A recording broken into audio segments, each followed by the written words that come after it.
Murder, use of prohibited weapons and almost total destruction of many settlements. In Grozny alone, entire districts were turned into ruins. Such elements of terror were used by Russia during the Second Chechen War against civilians to put moral and psychological pressure on them, thus forcing them to come under its patronage. According to experts, Russia's actions in Chechnya showed signs of a deliberate genocide of the Chechen people. The Chechens who were killed, disappeared, or forced to emigrate accounted for up to 30% of the Chechen population as of 1991. The Kremlin is resorting to the same methods during the current war against Ukraine, experts emphasize. In addition to the terror itself, there was also the bribery of some of the elite. This is, shall we say, the big lesson of that war, which foreshadowed then the coming to power of today's Russian leadership. Another tactic of the Russian leadership was to use provocative operations to justify its aggressive actions in the Second Chechen War and to shift the responsibility for these provocations onto the enemy. These were explosions of houses, terrorist acts on the territory of Russia, from which the Chechen leadership immediately dissolved. Again, we can draw a clear parallel with the provocations that precede both the aggressions against Georgia in 2008 and the aggression against Ukraine.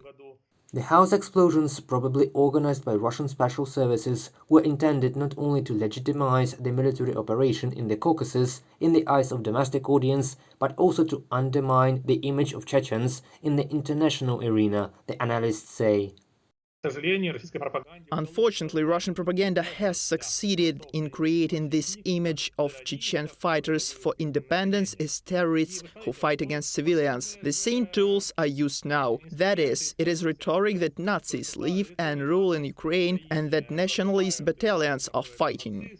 Such tactics in the Chechen War helped boost Putin's rating and lay the foundation for his regime. For the first time, by the large, it was possible, shall we say, to create an image of such a winner and essentially build Putin's very popularity rating on the basis of a small but victorious war. This is the mobilization of society around the war, of course, and around one leader. The Chechen War was one of the Kremlin's steps toward reviving the imperial idea, the experts emphasize. According to them, the West's big omission at the time was the lack of harsh response to the war crimes of the Russians. Right now, we can essentially see a similar situation. The world seems to be reacting to the war crimes and Russia's invasion of Ukraine. But at the same time, this reaction is still not as strong, not as harsh as it should be. The degree of reaction and the degree of strength of reaction to these kinds of war crimes should be raised, straight with Bucha and ending now with Olenivka. Russian society also turned a blind eye to the atrocities of the Russian army in Chechnya. As a result, it has contributed to a repetition of the same actions in Ukraine.